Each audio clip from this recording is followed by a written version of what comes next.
Don't get me wrong, there is absolutely positively nothing wrong with belonging to a group or groups. But we understand as people with Asperger syndrome that sometimes, well, a lot of times, okay, most of the time, we don't feel comfortable in groups. We'd prefer not to be a part of a group. And we feel kind of bad about that because we know there are some real advantages to being in groups. For example, we have the social connections, the networking. You get to know people, and people who know people, and they can help you out. For example, say you need work on a car. Okay, your group, somebody in the group that you know refers a good mechanic. Maybe you need a good doctor. The doctor that I have been going to for decades, I asked a guy at church a long time ago what doctor he recommended, and he recommended this doctor, and I've been there ever since. Hey, there's some real benefits of belonging to groups, so we're not saying that it's a bad thing, but the trouble we have as people with Asperger syndrome, we got to get over this, is somehow we feel like we're really missing out on not belonging to groups, and we are. But if you belong to a group, you're missing out too. In other words, there are some real advantages, some amazing advantages of not belonging to groups. So don't feel bad about it. Let's talk about it. What are some of those advantages? Well, number one is what I call no unwilful misdirection. Now, to understand this, I want you to imagine that you are marching in a parade. Okay, you're marching in a band in a parade. And the band goes where the parade goes, and you go where the band goes. You're marching in formation. You can't just stop and go a different direction without being very disruptive. And so you feel committed, and you go in the direction the band goes, that the parade goes. Well, that is a problem because sometimes the band and the parade, or the group, goes in a direction you don't want to go in. Now, this could be for several reasons. It could be that you join a group and you don't know what that group believes. You think you do, but once you get in it, you find out they believe stuff you don't believe. Or maybe they change their beliefs after you get in the group. Or maybe you change your beliefs after you get in the group and you decide, I don't want to go the way of this parade. I want to go some other direction. And that's a real problem if you're stuck in a group. And you've probably experienced that before, I'm guessing, some point in your life. When you were a part of some kind of an association that was based on some kind of an ideology or belief system, and you realized, hey, I'm in the wrong place. And you wonder, geez, how can I get out of that? Now, some people, they just quit. Other people find it a little bit more difficult to quit because, well, you got friends. Sometimes you got family. You've built those close associations with people in the group. And it's not just so easy as just walking away from the group. So there's an advantage to not being in the group in the first place. There's an advantage to not being in the parade. There's an advantage to not being in the marching band because you don't have to march lockstep with wherever they go, wherever the group goes. Number two is what I would call no willful misdirection. So we talked about unwillful misdirection, where the band takes you, the parade takes you where they want to go, not where you want to go. But there's also a thing called willful misdirection, and the best way to explain that is to refer to a experiment, a psychological experiment. I think you may have heard of this before, but it was conducted by a psychologist by the name of Solomon Ashe, and he was wondering, why do people conform to group thought when they absolutely positively know that they know that they know that the group is wrong? But they go ahead and agree with the group anyhow. Well, Psychology Today published an article. This is attributed to Stephen Joseph, got two first names, that's nice, PhD. And here's what he says to explain this. Now listen, because this is very, very, very important. Imagine that you have agreed to take part in Ashe's experiment. You duly turn up at the expected time, you enter the room, and you are asked to take your place around a table. There are already 5 others sitting there. The experimenter explains that you are all taking part in a study of visual perception. He shows you 3 lines of different lengths and asks you to say whether each of these lines in turn is longer, shorter, or the same length as another line that he shows you. Around the table, one by one, everyone gives the same correct answer for the first time. Remember, that's important. Everyone sees straightforward for the second line too. But for the third line, the first person rather calls out with what seems to be the wrong answer. You think, well, that person must have made a mistake. But then the second person also gives the same wrong answer, as does the third person. You, of course, are looking hard at the lines and wondering what is going on. Then the fourth and fifth people both agree with the others. Now it's your turn to give an answer. You look harder at the lines. Are you sure you are right? Do you go with your own eyes? Well, unknown to you, this is not an experiment on visual perception. Everyone else in the room is part of a setup to test whether you will conform to the wisdom of the group. Now, here's the real clincher. You ready for this? Remarkably, 76% of participants conformed at least once. So it seems that we are pre-programmed by nature to go with the group, to go with the flow. Whatever the group believes, we go with that misdirection. It's willful. I mean, we can say, no, that's the wrong line. It's the other line that matches the first line. But we go ahead and we go with the group. You know, it's kind of akin to learning a language.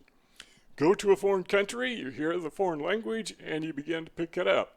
So number 2, no willful misdirection.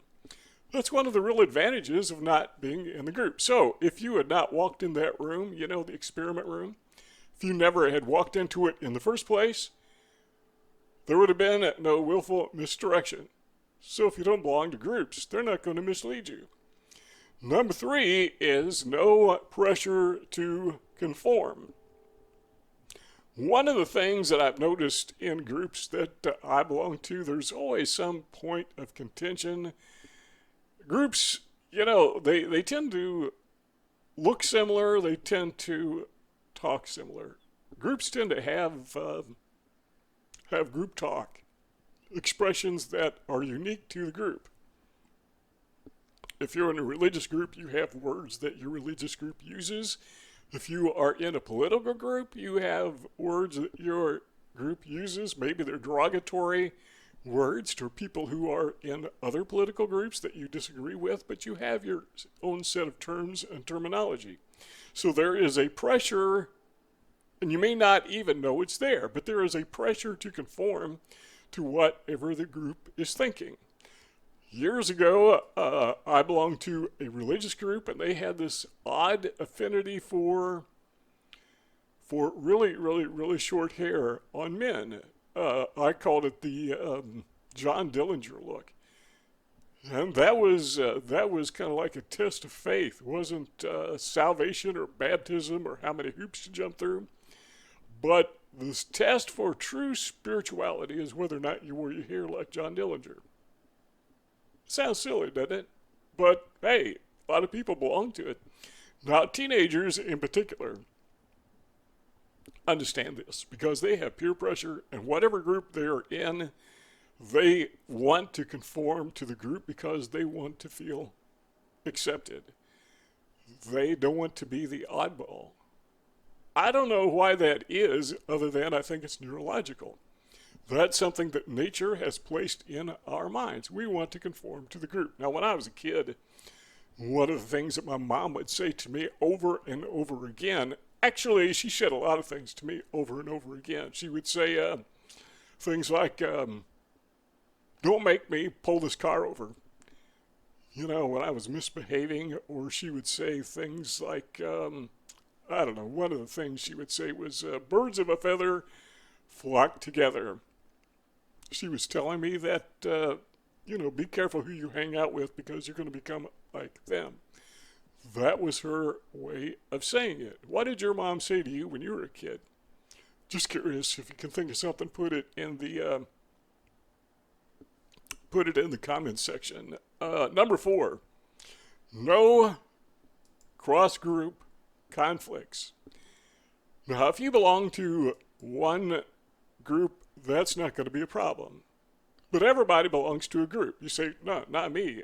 I don't belong to any groups whatsoever. Well, then you belong to the group of people that doesn't belong to any group. Of course, that's not the type of group we're talking about. We're talking about affinity groups where you choose to join. But now what if you belong to 2 groups? What if you belong to a religious group and a political group?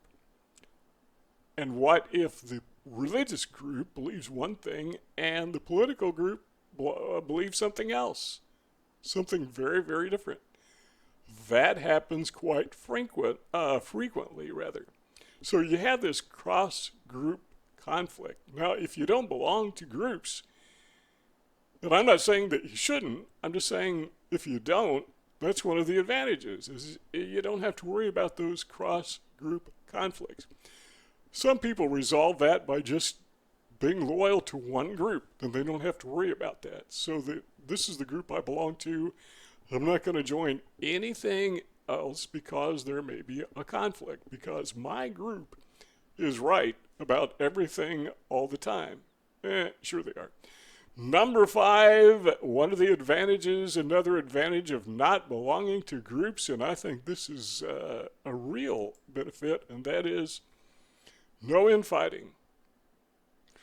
It's nearly impossible to avoid what I call drama of group infighting. Every group I ever belonged to, they had people who fought. They have egos. They would have conflicts between them. I once heard of, there was a group that reenacted Civil War battles. And I was talking to a guy who, he loved to do that. He was a part of it. But he was explaining how if this person is at the next event, I'm not going because we don't get along.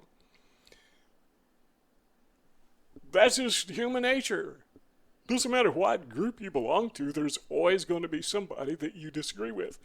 In every group I have ever belonged to, there has always been this infighting. That's just human nature.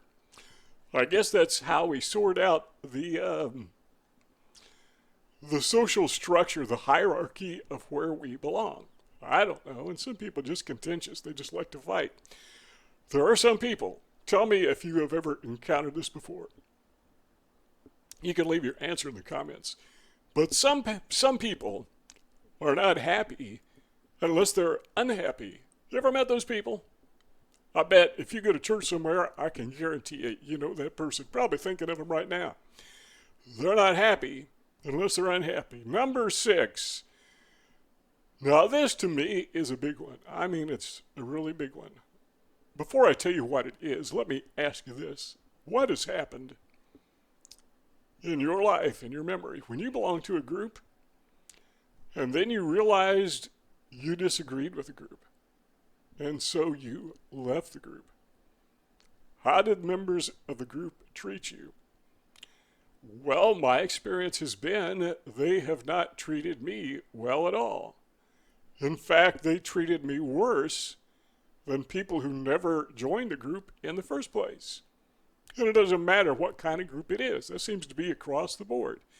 If you leave because you disagree with their ideology, they will, and here's number 6, you don't have to worry about shunning if you don't belong to the group. That's what they do. They will shun you. Now, not everybody does that.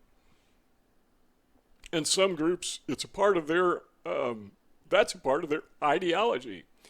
If somebody leaves the group, they will be shunned on purpose. And everybody does it. Other groups, it's not by design, but still they do it. They think that, how can this guy, it's like they're betrayed. You know, it's like treason. like you are a traitor. You have gone to the dark side. And every group, by the way, sees themselves as being in the light, and everybody else is in the dark. And if you go from their light to what they perceive as the dark, there's a good chance they're going to shun you, because I don't want to use the word heretic, but every group, I don't care what it is, has heretics. You know, if you belong to that classic car club that focuses on Ford trucks, and you say, you know, I just bought a Dodge pickup truck, or Chevy, whatever, suddenly you're a heretic. Now, if you quit the club because you decided that Dodge is better than, what did I say, Ford? They may shun you. Probably not, you know, because that's not really an ideology, but you get the point that if you don't, let me phrase it this way, one of the real advantages of not belonging to groups is you don't have to worry about being shunned once you leave the group. Nobody will ever call you a heretic, or whatever they call people that leave groups. Apostate, I think, is the term they usually use. Nobody's going to call you that. Nobody's going to shun you for leaving the group, because you were never in the group in the first place. Now, what you see on the screen are two rectangle boxes. Our conversation doesn't end until you want it to end, and if you want to hear more of what we've been talking about, just click on one of those boxes and let's keep the conversation going.